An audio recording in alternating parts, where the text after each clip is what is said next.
বাংলাদেশের সংবিধান সংস্কারে গঠিত কমিশন অন্তর্বর্তীকালীন সরকারের কাছে গতকাল 15 জানুয়ারি তাদের প্রতিবেদন জমা দিয়েছে।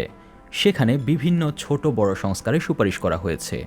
বর্তমানে প্রচলিত সংবিধানের মূলনীতি পরিবর্তন, রাষ্ট্রের পূর্ণ নাম পরিবর্তন, সংসদের পুনর্গঠন সহ অনেক সংস্কার প্রস্তাব করা হয়েছে। এসব সংস্কার প্রস্তাবে কিছু বিষয় মানুষের কাছে পরিষ্কার হয়েছে, আবার কিছু অপরিচিত শব্দ ও নীতি জনগণকে পরিচয় করিয়ে দেয়া হচ্ছে। যেমন সংবিধানের মূলনীতি হিসেবে অন্য 4টি মূলনীতির সাথে প্লুরালিজম বা বহুত্ববাদের অন্তর্ভুক্তির প্রস্তাব করা হয়েছে। আবার দেশের পূর্ণ নাম গণপ্রজাতন্ত্রী বাংলাদেশকে জনগণতন্ত্রী বাংলাদেশ করার প্রস্তাব করা হচ্ছে। এছাড়া বর্তমানে বাংলাদেশকে প্রজাতন্ত্র বলা হলেও নতুন প্রস্তাবে প্রজা শব্দকে পরিবর্তিত করে নাগরিকতন্ত্র হিসেবে দেশকে সম্বোধন করার সুপারিশ করা হয়েছে। এরকম নানা বিষয় ও পরিভাষা নিয়ে সাধারণ মানুষের মনে প্রশ্ন জেগেছে। 21 টেলিভিশনের দর্শকদের জন্য এরকম কিছু জিজ্ঞাসার উত্তর অনুসন্ধান করা হয়েছে। সংবিধানকে বলা হয় রাষ্ট্রের সর্বোচ্চ আইন। রাষ্ট্র পরিচালনার মূল নির্দেশনা এই সংবিধানে লিপিবদ্ধ থাকে। সংবিধানের মূলনীতি হিসেবে বর্তমানে প্রচলিত 4টি মূলনীতি তথা জাতীয়তাবাদ, সমাজতন্ত্র, গণতন্ত্র ও ধর্মনিরপেক্ষতার পরিবর্তে নতুন মূলনীতি হিসেবে সাম্য, মানবিক মর্যাদা, সামাজিক সুবিচার, বহুত্ববাদ এবং গণতন্ত্রের কথা সুপারিশ করা হয়েছে। এখানে বহুত্ববাদের বিষয়টা পশ্চিমা সমাজের কাছে পরিচিত হলেও আমাদের দেশে বহুত্ববাদ বা প্লুরালিজমের সাথে অনেকে পরিচিত নয়। বিশেষজ্ঞরা মনে করছেন মূলত ধর্মনিরপেক্ষতাকে বাদ দিয়ে এর বিস্তৃত রূপ হিসেবে বহুত্ববাদকে সংযোজন করার সুপারিশ করা হয়েছে। বর্তমান সংবিধানে সন্নিবেশিত ধর্মনিরপেক্ষতা বা সেকুলারিজমের মাধ্যমে মনে করা হয় সকল ধর্মের মানুষের সাথে সমান আচরণ করতে হবে, কারোর সাথে শুধু তার ধর্মের জন্য বৈষম্যমূলক আচরণ করা যাবে না। আর বর্তমানে সুপারিশকৃত বহুত্ববাদের ধারণায় মনে করা হচ্ছে ধর্ম, বর্ণ, জাতি, গোষ্ঠী নির্বিশেষে রাষ্ট্রের প্রতিটি নাগরিকের সাথে সহনশীলতা ও সমতা প্রদর্শন করতে হবে। এখানে সকল জাতিসত্তা ও ধর্মের মানুষের পারস্পরিক সহ অবস্থানকে নির্দেশ করা হচ্ছে। সংস্কার কমিশন বাংলাদেশের সাংবিধানিক নাম গণপ্রজাতন্ত্রী বাংলাদেশ পরিবর্তন করে জনগণতন্ত্রী বাংলাদেশ করার সুপারিশ করেছে।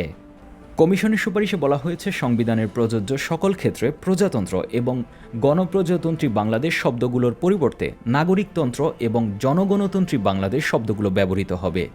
তবে ইংরেজি সংস্করণে রিপাবলিক এবং পিপলস রিপাবলিক অফ বাংলাদেশ শব্দগুলো থাকছে। এখানে প্রশ্ন দেখা দিয়েছে বিদ্যমান গণপ্রজাতন্ত্রী বাংলাদেশ এবং সুপারিশকৃত জনগণতন্ত্রী বাংলাদেশের মধ্যে পার্থক্য কী। মূলত দুটো শব্দের মধ্যেই ল্যাটিন থেকে আগত ইংরেজি রিপাবলিকের বাংলা প্রতিরূপ পাওয়া যাচ্ছে।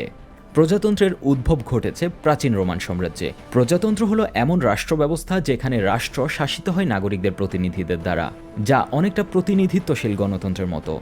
এদিকে প্রাচীন গ্রিসে উদ্ভাবিত গণতন্ত্র হচ্ছে সংখ্যাগরিষ্ঠ জনগণের শাসন। তবে মূল বিষয় হচ্ছে গণতন্ত্রের শাসন কার্যে যে কোনো সিদ্ধান্ত আসবে রাষ্ট্রের সার্বভৌম ক্ষমতার মালিক জনগণ থেকে।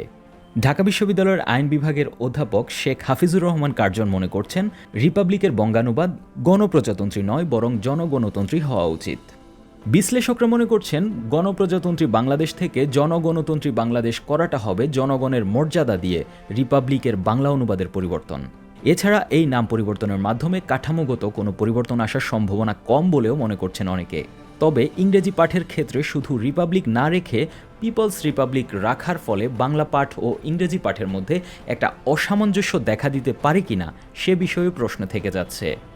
এছাড়া উন্নত বিশ্বের আদলে দেশে দ্বিকক্ষ বিশিষ্ট আইনসভার প্রস্তাব করা হয়েছে।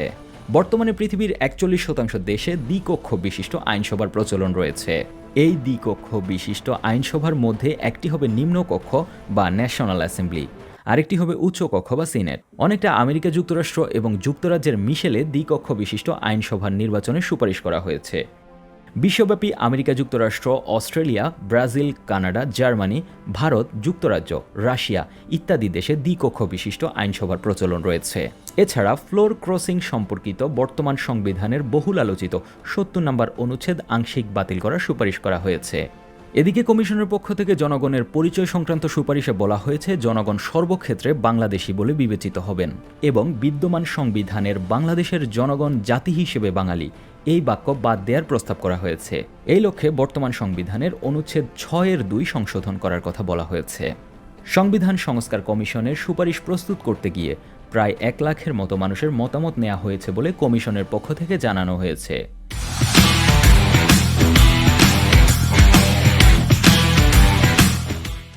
কমিশনের সদস্যদের পাশাপাশি ৩২ জন গবেষক এতে কাজ করেছেন বলে জানা গিয়েছে। সংবিধান সংস্কার কমিশনের প্রধান অধ্যাপক আলী রিয়াজ এসব প্রস্তাব বাস্তবায়নে রাজনৈতিক দলগুলো একমত হবে বলে আশা প্রকাশ করেছেন। জেড আল আসাদ, ২১ টেলিভিশন।